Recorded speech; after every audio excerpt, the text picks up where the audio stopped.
गाबोन 17 अक्ट' खालारखालि अजित नारायण बसुमतारीनि श्राद्ध खुंफुंनो लाहार फाहार।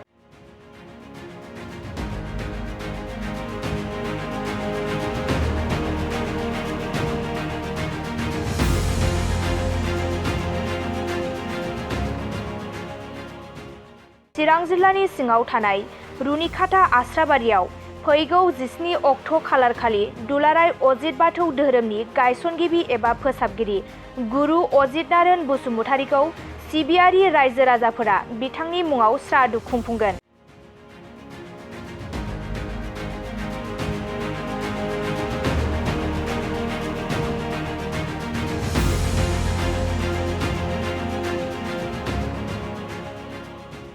बिथांनि जिउमाया सोरगोआव आलो गोजोनै थाहैनो हानायनि थाखाय गाबोन श्राद्ध खुंफुंनो थाखाय लाहार फाहार। बिथाङा थांनाय 5 मार्च खालारखालि बे बुहुमनिफ्राय अराय समनि थाखाय आनज्रायलांदोंमोन। बिथां अजित नारायण बसुमतारीया अजित बाथौ धोरोमनि गायसनगिरिमोन। बिथाङा बाथौ धोरोमखौ लानानै जिउ थासान्दियाव गोबां हाबा मावना गालांबाय। बिथाङा बाथौ धोरोमनि गोहोमखौ जोंनि रायजोआवल' नङा गुबुन हादोरावबो बाथौ धोरोमनि गोहोमखौ गालांनो हादों। बिथां अजित नारायण बसुमतारीनि जिउमानि थाखाय गाबोन श्राद्ध खुंनाय जागोन। बिनिखायनो राव हारिमु धोरोम बासियालासे बयखौबो गाबोननि हाबाफारियाव बाहागो लानो नखरनि आरो दुलाराय अजित बाथौ आफादनि आफादगिरि कमल नार्जारी बिथाङा खौरांगिरि मेलनि गेजेरजों खावलायहरदों। मानगोनां रायजो राजा आइ आफा नोंथांमोनजों सिगाङावनो गिबियावनो खुलुमग्रोनाय जाबाय। दायो जोंना दुलाराय अजित बाथौ धोरोमनि गुरु गायसनगिरि गुरु जाय अजित बाथौ धोरोमखौ 1961 मायथाइनिफ्रायनो सालायबोनानै आरो जोङो गोबां गियान आब्रुथि आरो समाज फोसाबनायनि माखासे हाबाफारिखौ मावनानै होलांदों। बिथाङा थांनाय मार्चनि 1 थारिख बे समाव बिथाङा रुंसारि जानानै थाङो। नेम बायदियै जोङो गाबोनहाय 17 थारिखआव बिथांनि सारादुखौ गाजा गोमजायै फालिनो आखायाव लादों। दा बिनि थाखायनो आङो न'खरनि जानानै आरो दुलाराय अजित बाथौ धोरोमनि समाजनि आफाद जानानै आं बयखौबो रायजो राजाखौ नुजाफैनो थाखाय आं गुरै खावलायहरनाय जाबाय। गोजोन्थों। दिनैनि बे मिडियानि गेजेरजों आं बेखौनो फोरमायनो सानदों। आङो दुलाराय अजित बाथौ धोरोमारि आफादनि मिरुनि आफादगिरि हिसाबै दा जोंहा अजित गुरुआ जोंनि बिफा अजित गुरुआ गावनि देहानि थाखाय बा गावनि लोमजानाय देहानि थाखाय दाख्लै थांनाय 5 थारिख मार्च 5 थारिख मार्च खालि Siliguri city clinic and hospital बेयाव बेलासिनि 7 रिंगायाव रुंसारि जालांबाय। दा बे हिसाबै जोङो बिथांनि रुंसारि जानायाव गोबां जोंनि भक्तफ्रा दुखु दाहाजों गोग्लैसोनानै दङ। दा नेम बायदि जोंहा सारादुनि नेम हिसाबै जोङो गाबोन 17 थारिखआव बिथांनि सारादुखौ खुंफुंनो थाखाय थाग थियारि खालामगासिनो दं। दा बेहाय जोङो बे सारादु खुंनायनि हाबाफारिया माने गोबां अजित बाथौ धोरोमखौ मोजां मोनग्रा सिबियारि भक्तफ्रा हाजार हाजार नुजाफैगोन आरो बिथांमोनहा गासैबो गुफुर ड्रेस गाननानै जों बिथांनि सारादुआव आर'ज खनगोन आरो बेजों लोगोसे गोबां मेलेमजिबि आलासि बिथांमोनखौ जों हांख्रायहरदों। दा बिथांमोनहा जोंनि हांख्रायनाय बायदियै नुजाफैगोन।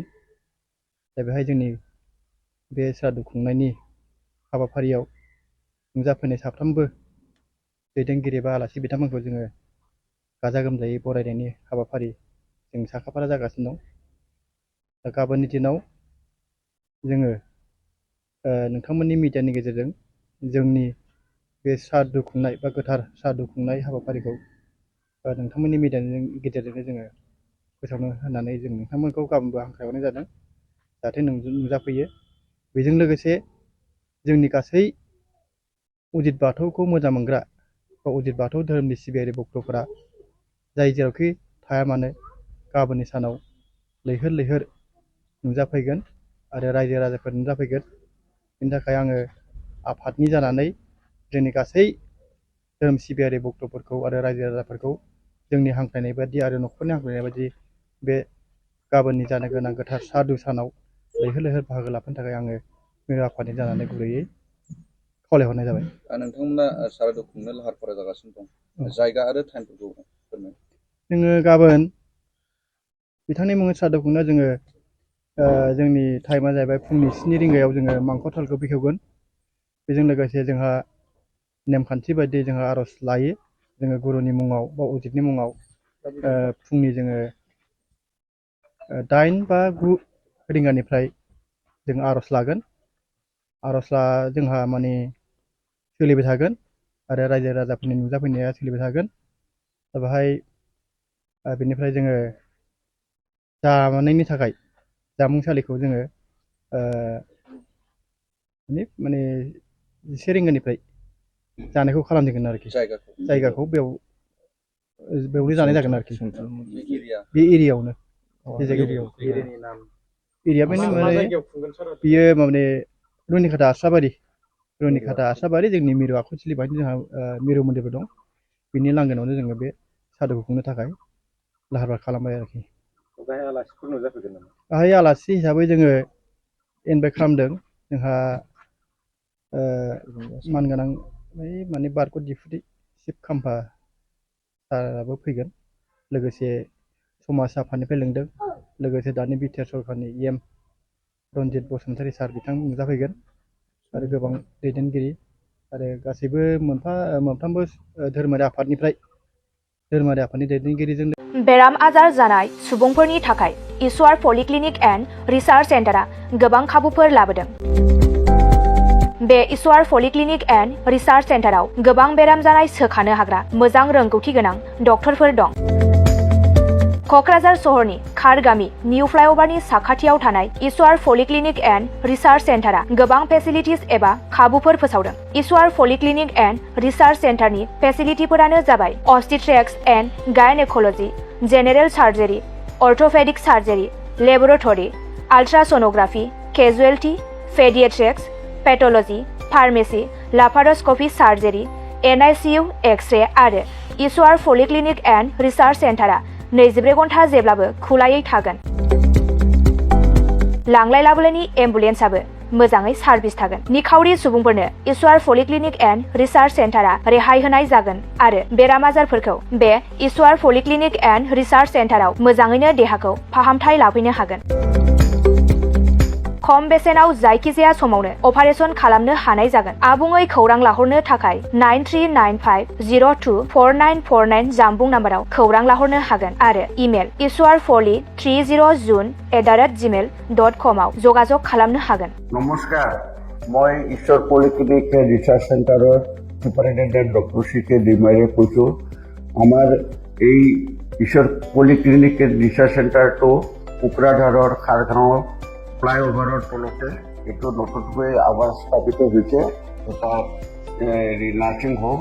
ইয়াতে আমাৰ এই নাৰ্ছিং হোমত বিভিন্ন বিভাগৰ চিকিৎসা কৰা হয়, যেনেকৈ অৰ্থপেডিক্সৰ আৰু গাইনক'লজি আৰু তাৰপিছতে জেনেৰেল চাৰ্জাৰী আৰু আমাৰ ইয়াতে জেনেৰেল চাৰ্জাৰী হোৱাৰ লগতে লেপাৰস্কোপিক অপাৰেশ্যনো হয়। আমাৰ ইয়াতে সুবিধা আছে, যেনেকৈ আমাৰ লেবৰেটৰী আছে, এক্স-ৰে, ছ'ন'গ্ৰাফি, এইবিলাক সম্পূৰ্ণ আমি ৰাইজক ছাৰ্ভিচ দিবৰ কাৰণে যুগুতাইছোঁ। ৰাইজ আমাৰ ইয়াতে OPD যিটো মানে বহিৰ্বিভাগৰ ৰোগী চোৱা হয়, সেইটো আমাৰ চোৱা হয়। তাৰোপৰি দিনে ৰাতিয়ে আমাৰ ইয়াতে অপাৰেশ্যন কৰা হয়। গোটেইখিনি সুবিধা আপোনালোকে পাব। ইয়াৰ উপৰিও যিসকল লোক আৰ্থিকভাৱে তেওঁলোকৰ দুৰ্বল, তেওঁলোকক আমি ৰেহাই ৰেটত আমি চিকিৎসা কৰিবৰ কাৰণে